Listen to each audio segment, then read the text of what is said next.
Leo existed in the shadow of his sister, Isabel, a fact he had accepted as naturally as breathing. Since childhood, his primary role had been that of a courier, deftly managing the flood of letters and invitations that washed up at their door for the capital's most celebrated beauty. He developed a system of meticulous efficiency, a same-day collection and next-day reply service that earned him quiet praise from a rotating cast of would-be brothers-in-law. His world expanded when he was granted a place at King's College, and the caliber of his clientele elevated to include the sons of aristocrats and royal relatives. He assured them all, with the confidence of a seasoned professional, that their messages were in safe hands. One afternoon, a nobleman intercepted him, handing him a heavy, cream-colored envelope. The gentleman explained, almost apologetically, that there had been a misunderstanding. The invitation was meant for Leo. He processed this with a practiced nod, assuming it was a delicate maneuver to avoid the appearance of impropriety. Later, when an official from the royal court arrived with a summons, Leo was informed again that the summons, too, was for him. From his earliest memories, Isabel was a fixed star in the capital's firmament. She played the harp with a skill that could evoke both the tranquility of a flowing river and the fury of a battlefield. Her painting and chess were less masterful, but she possessed an uncanny ability to recognize the styles of the great masters and the classic gambits, allowing her to lose with such grace that it felt like a shared victory. Isabel had once explained to him that this was the art of companionship, that men often preferred a woman who was clever, but not more so than themselves. Leo did not fully grasp the philosophy, only the result. Everyone adored Isabel. As she grew older and it became unseemly for her to associate so freely with young men, Leo became her little emissary.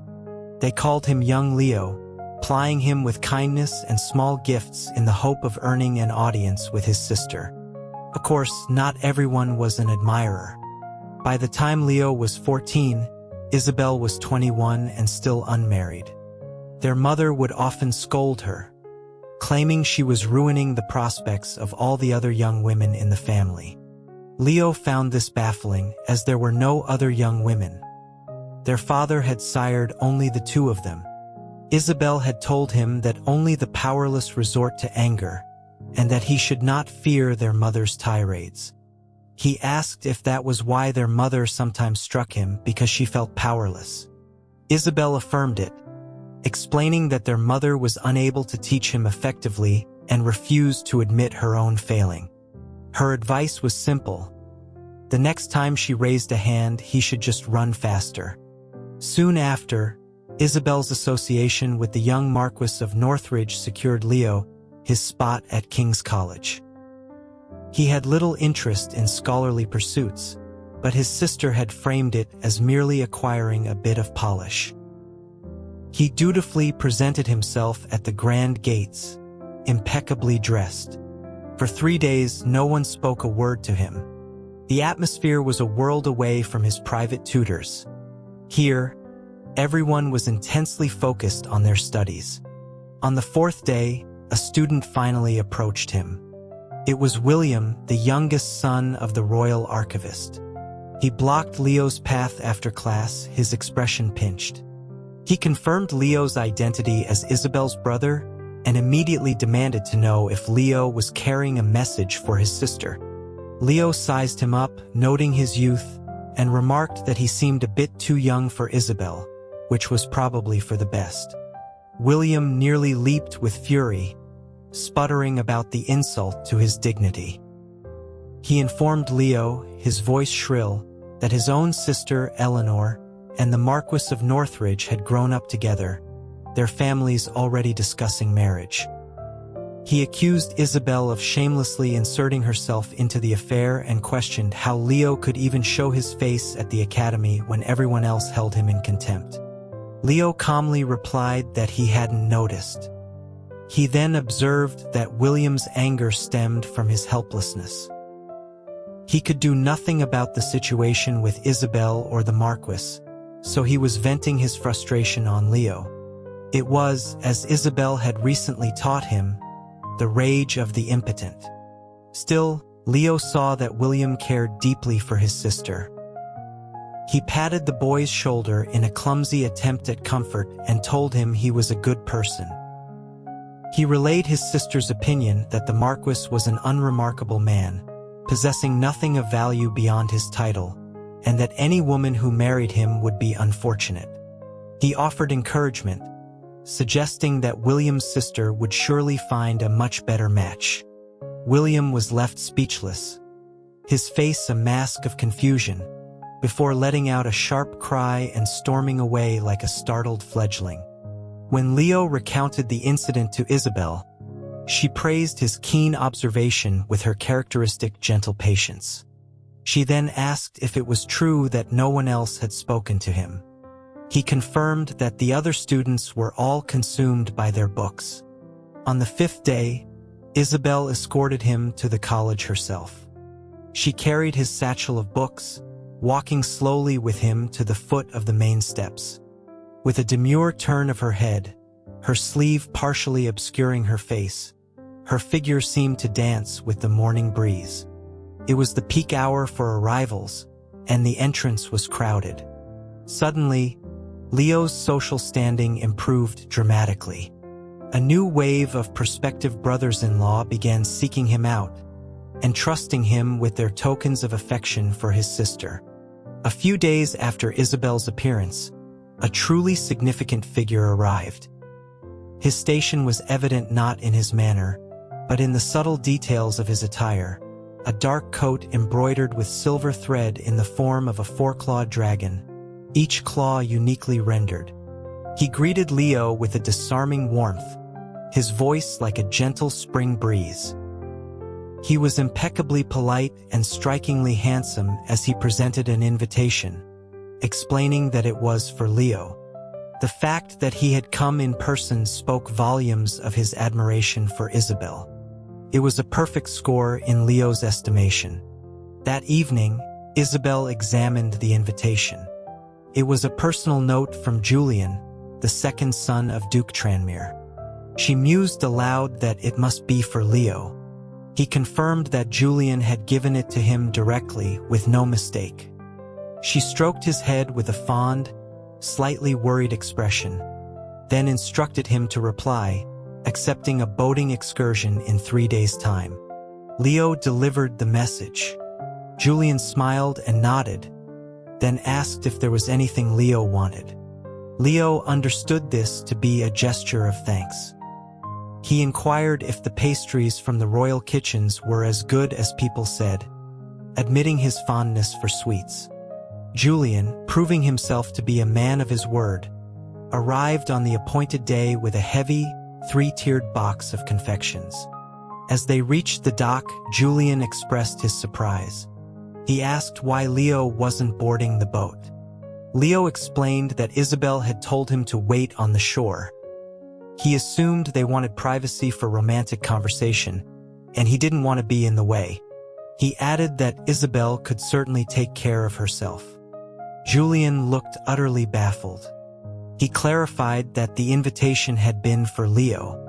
A soft voice called out from the boat, where Isabel, dressed in a blue floral gown, was waiting.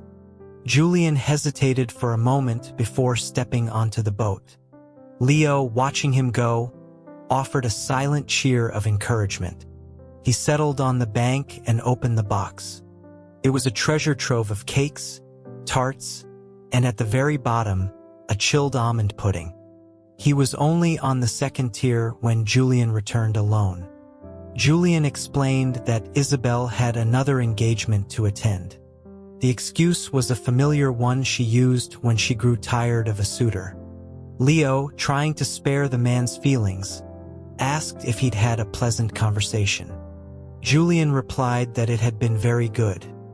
He found her to be a formidable woman and had learned much from their talk. When asked if they had arranged another meeting, Julian confirmed that he would send another invitation. Leo's face lit up with obvious relief, which made Julian smile. He took Leo's hand and introduced himself properly as Julian. Leo thought it was a fine name.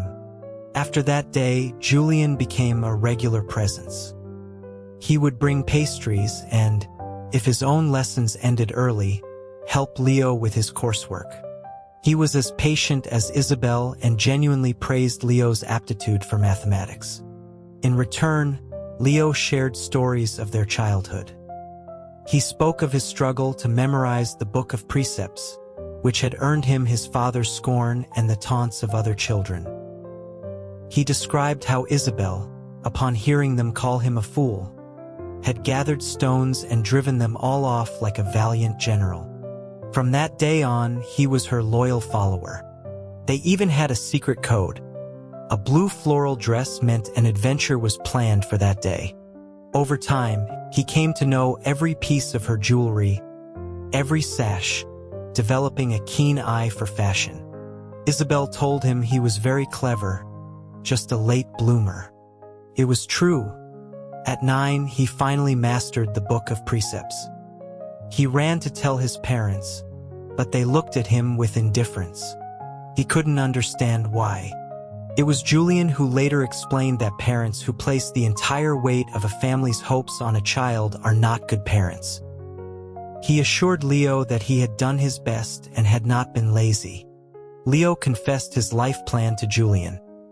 Once he came of age and received his inheritance, he would invest it all and live off the interest while opening a tailor shop. Julian listened intently and then said that it sounded like an excellent plan. He joked that after he came of age and was inevitably cast out by his older brother, he would come and join Leo in his venture. This declaration worried Leo. Isabel would never settle for a man who lived on meager interest. But before he could gently dissuade Julian, the older brother in question appeared. His name was Marcus, and within minutes, he and Isabel were deep in conversation, a rapport forming between them as they discussed everything from poetry to philosophy. Leo sat by, helpless, feeling a pang of disappointment for Julian. Noticing his crestfallen look, Julian asked if he disliked his brother. Leo admitted that he preferred Julian, which caused a faint blush to creep up Julian's neck. He nearly dropped the bowl of almond pudding he was serving. Leo silently chided him for his lack of composure. No wonder he was destined to be cast out. But then Julian pushed the bowl toward him, generously topped with candied osmanthus. Leo decided then and there that even if Julian couldn't be his brother-in-law, he would still take him in. The almond pudding was fragrant and sweet.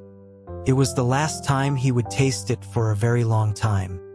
A few days later, the mood in the capital shifted. Tensions with the Quran tribes on the border, simmering since the new year, had erupted into open war. The Quran were master horsemen, their steeds capable of covering vast distances in a single day.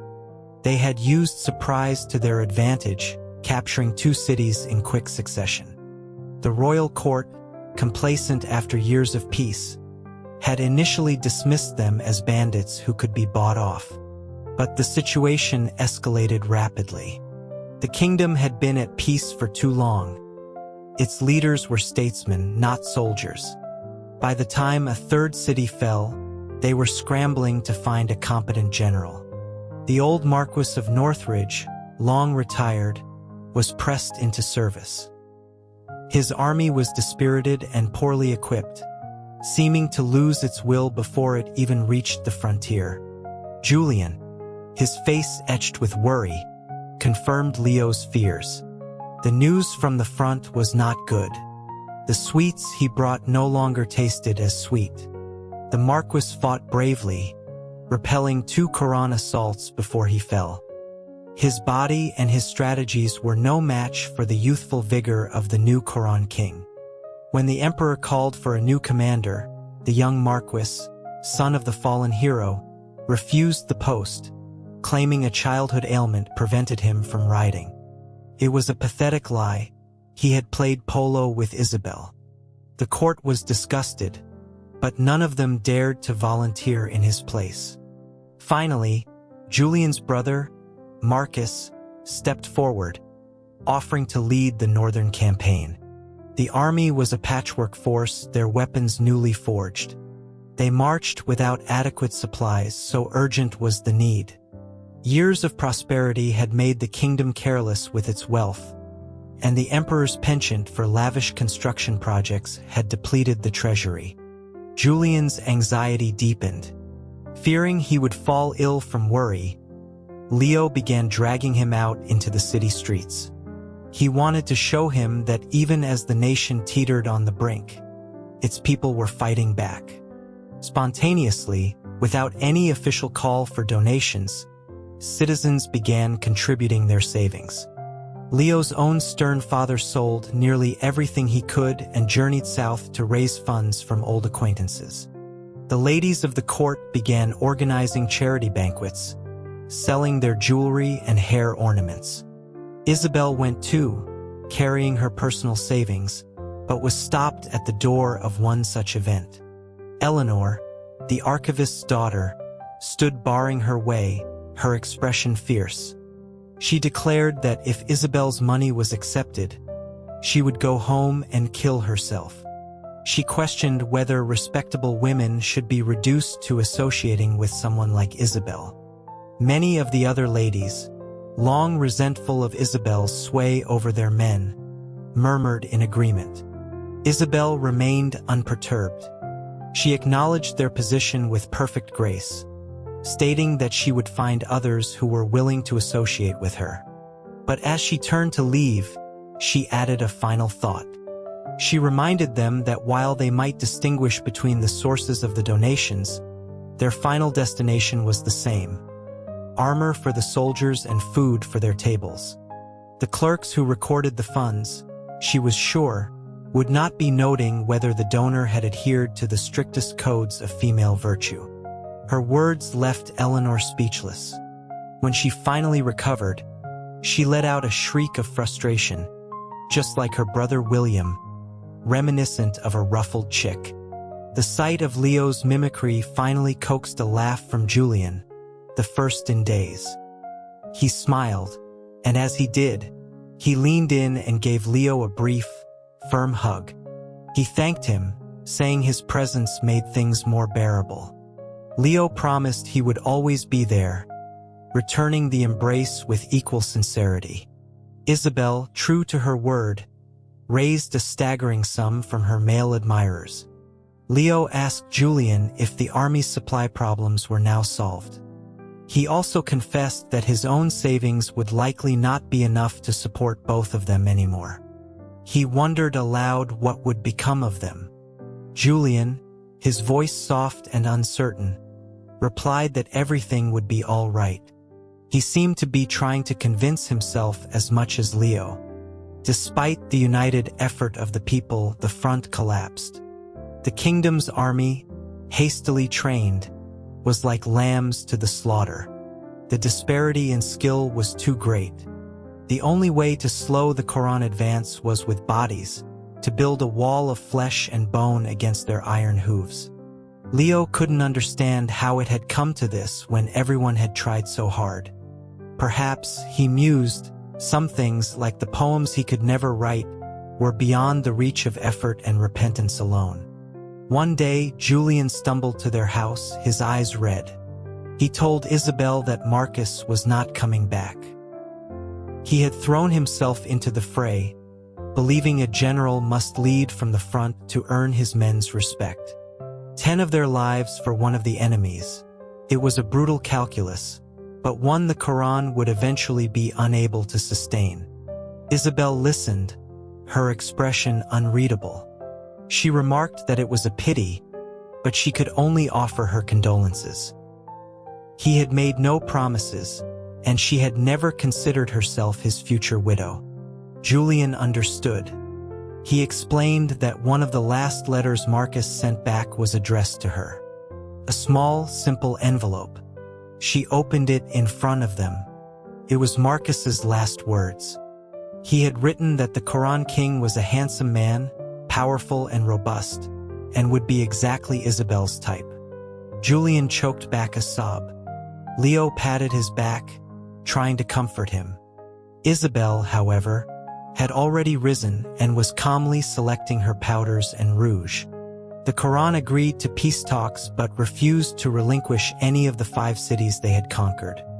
They demanded a royal princess in marriage, along with 2 more cities and a vast sum of gold as her dowry.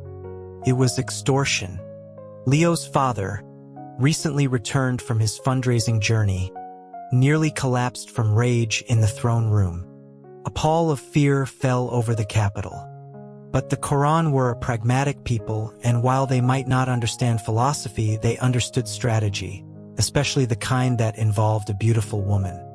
At the welcoming banquet, Isabel, newly elevated to the rank of duchess for the occasion, sang a traditional plainsong in the Quran tongue. Her voice, at times a delicate warble, soared to heights that echoed through the grand hall. The Quran king was mesmerized. He immediately declared that he did not want the princess. He wanted Isabel. She, in turn, publicly refused him, stating that her betrothed had died fighting his people. The mingling of national enmity and personal grief, she explained, made it impossible for her to accept the advances of a foreigner. It was the first anyone, including Leo, had heard of her engagement. The Quran king, having no way to verify her story, was swayed. After a masterful display of negotiation, the dowry of gold and 2 cities was waived. Had the emperor not been so eager to conclude the treaty, Leo felt certain his sister might have even negotiated for 2 cities in return. For her service to the crown, Isabel was officially named Duchess of Rongia. The emperor offered to promote their father, but the old man refused. He asked only for permission to retire. In the space of 6 months, the principles he had lived by, loyalty to the throne, the supremacy of civil rule over military might, had been shattered. His daughter was being sent away as a political bride, yet most of the court officials acted as if a great victory had been won. The deep-seated preference for scholars over soldiers was a sickness in the kingdom's bones. But even a sick body produces new blood. Marcus had been one such drop. Now Julian was determined to follow in his footsteps. The border still needed defending. He renounced his scholarly pursuits to join the army. His first duty would be to escort Isabel to the border, after which he would remain there with the garrison. His decision was firm, but he was reluctant to leave Leo. He came to say his goodbyes, and Leo, after much effort, managed to make his eyes look suitably red and tearful. It worked. Julian, his heart soft, was immediately flustered. He asked if Leo thought he could endure the hardships of military life. Leo countered by asking if the border was truly dangerous. Julian assured him it was not, that it was perfectly safe, and promised to write as soon as he was settled. He insisted it was just a tour of duty to gain experience, safer even than the capital. Satisfied, Leo produced a small bundle he had hidden nearby. He announced that he was enlisting as well. Julian immediately protested, saying it was too dangerous. Leo reminded him that he had just said it was perfectly safe, a place to simply gain experience. He asked when Julian had learned to be so deceptive. Julian, flustered, had to admit that Isabel had taught him. He then declared that he was her clever brother. The day of Isabel's departure was a grand affair. The entire city came out to see her off, hailing her as a hero and praying for her safe return. Leo, standing beside Julian, whispered that he thought it was the powerful Quran king who should be worried. Julian tapped him on the head, reminding him to maintain military discipline. At the final checkpoint before leaving the city, nearly all the women of the capital, married and unmarried, had gathered. They brought flowers and handmade sachets for Isabel. At the very front was a familiar face, Eleanor, the archivist's daughter. As the procession moved on, she continued to run alongside the carriage, calling out Isabel's name, begging for forgiveness. She promised that if Isabel returned, she would kowtow to her in apology. She pleaded with her to come back alive. Her appearance was disheveled, her face streaked with dust, a far cry from the poised lady she was. Isabel ordered the procession to halt. She drew back the curtain and took Eleanor's hand. The young woman burst into tears, her sobs racking her body. She cried not only for Isabel's departure but for her own regrets, for the men who would not return from the battlefield, and for the fractured state of their kingdom. She vowed that she would have a strong son, that she would send him to be a warrior, a general who would avenge this defeat. Isabel gently wiped the tears from her face.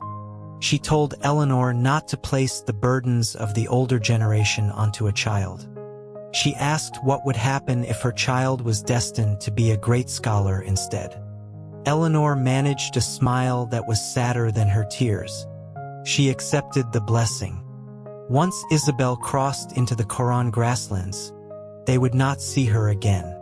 But Leo felt her presence remained, and he had unwavering faith in her abilities.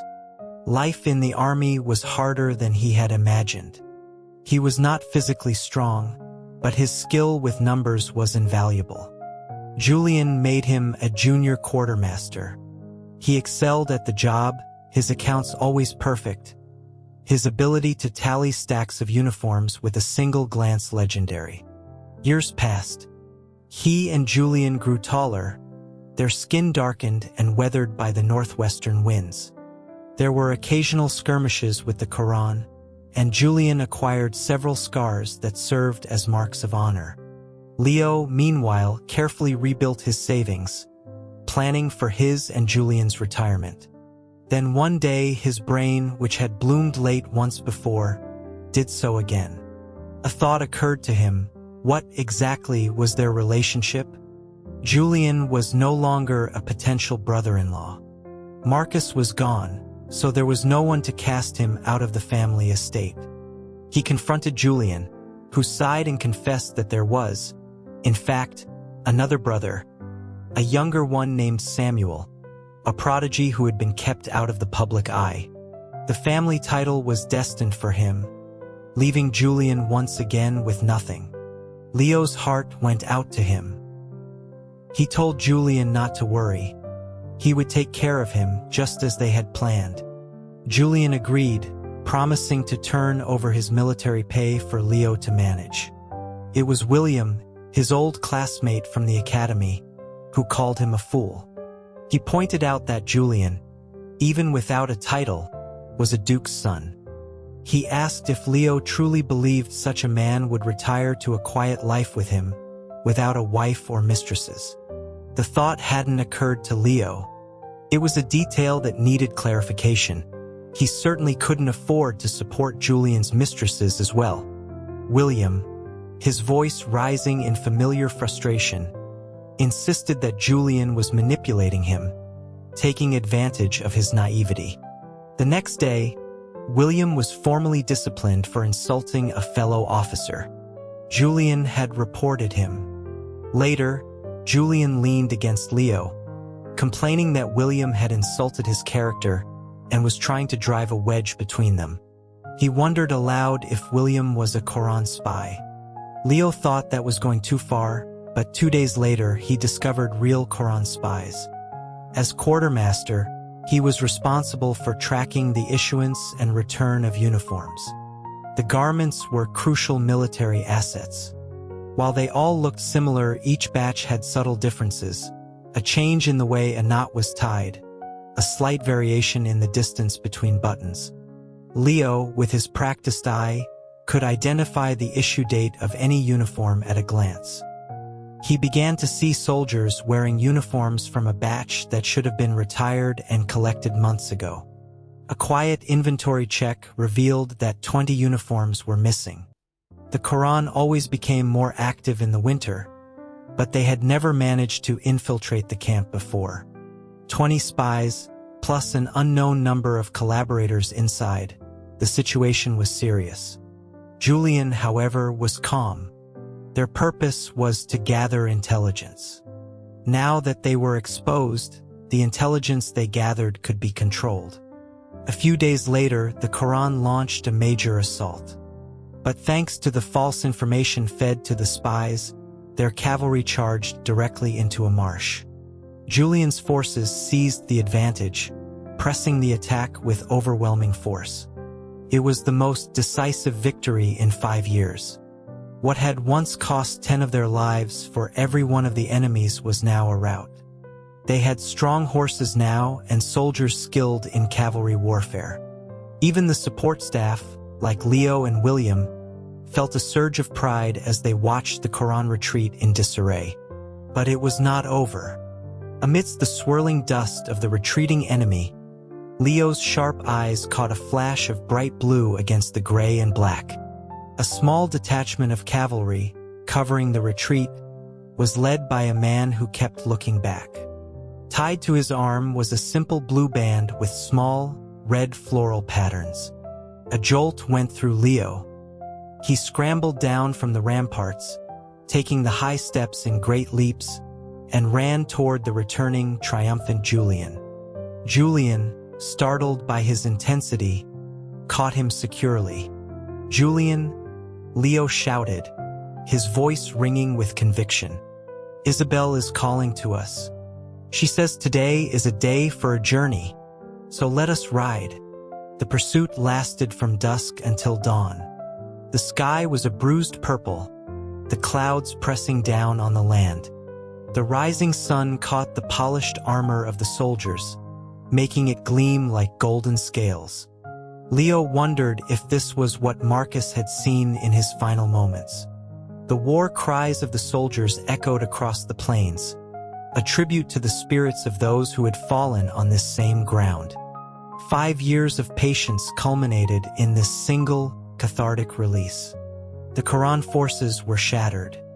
Their royal court had already been weakened by internal strife, and this final, desperate gamble for winter supplies had destroyed them completely. Within 10 days, 3 of the 5 lost cities were reclaimed. The remaining 2 fell shortly after. Before the new year, it was over.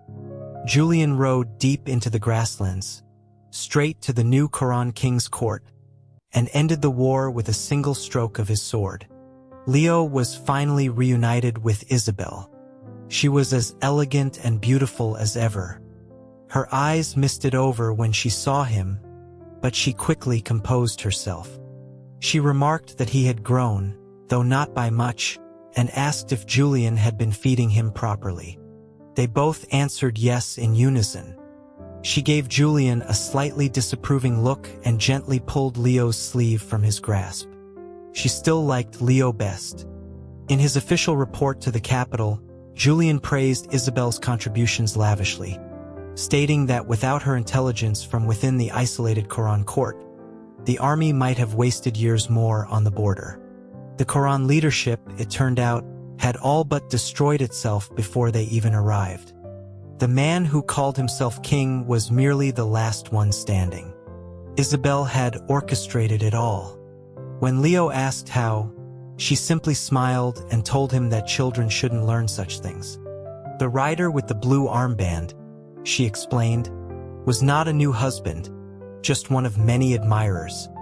She then briskly told him to stop asking questions and help organize the remaining Quran women and children for their journey back to the capital.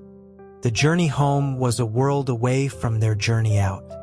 The path was the same, but the mood was light, filled with laughter and hope. Then, on the outskirts of the capital, a royal decree arrived. Duchess Isabel was to halt her return. The officials of the court had decided that to welcome back a duchess whose foreign husband had just died would set a dangerous precedent. It might encourage women all over the kingdom to remarry after being widowed. Isabel was unconcerned, even finding the situation amusing. But Leo trembled with a rage and helplessness he had never felt before.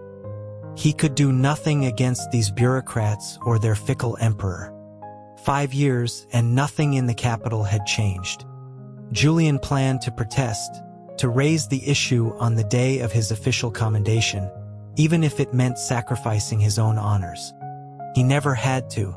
The day after the decree, the political winds shifted.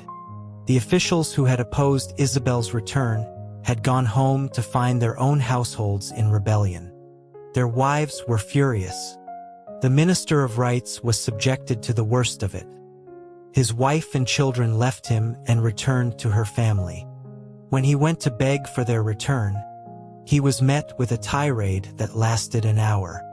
His wife, whose name was Eleanor, pointed out that without the Duchess, a substantial portion of the kingdom's tax revenue would have been lost years ago. She demanded to know what right he had to speak of propriety. To treat a hero of the kingdom this way was a disgrace that would be known throughout the world. She accused him of sacrificing the greater good for petty rules. The Minister of Rights, thoroughly chastened, became Isabel's most ardent defender in court. Faced with a unified front of angry wives and a newly converted minister, the emperor wavered once more. But by then, Isabel had lost all interest in returning. "Wherever I am welcome," she declared, standing as tall and firm as a mountain, "that is my home." The Quran had learned to celebrate the new year. She had taught them. She saw no reason to leave. A meal of hot stew tastes the same no matter where it is eaten. Leo agreed. He wanted to try Quran stew. He turned to Julian and said they should go back as well, as soon as their duties were finished. Julian replied that they could probably make it back for the spring festival, or he could simply make the stew for him any kind he wanted. He started to lean against Leo again, a new and frequent habit. Leo pushed him away gently, complaining that he was getting heavy. Julian feigned deafness. Leo repeated his request for a simple beef stew. Julian heard that part perfectly. "And don't lean on me," Leo added. Julian claimed not to hear. He asked where they would make this stew, since they were still living in the barracks. The question hung in the air. Leo's parents had sold their house and retired to the countryside. Julian had no intention of returning to the ducal estate. William, standing nearby, overheard and began to step forward with an enthusiastic invitation, but a single glare from Julian sent him retreating. Leo stopped him, a sudden clarity washing over him. It didn't matter where they were. He told Julian that for him, having Julian was enough. A deep blush spread across Julian's face. He awkwardly released Leo and, fumbling for a distraction, pointed toward the horizon. "Leo, look," he said, his voice suddenly thick. The sunset. The sky was ablaze, casting a warm, red glow on their faces. Painted the world in shades of fire and hope. Tomorrow, Leo knew, would be a beautiful day.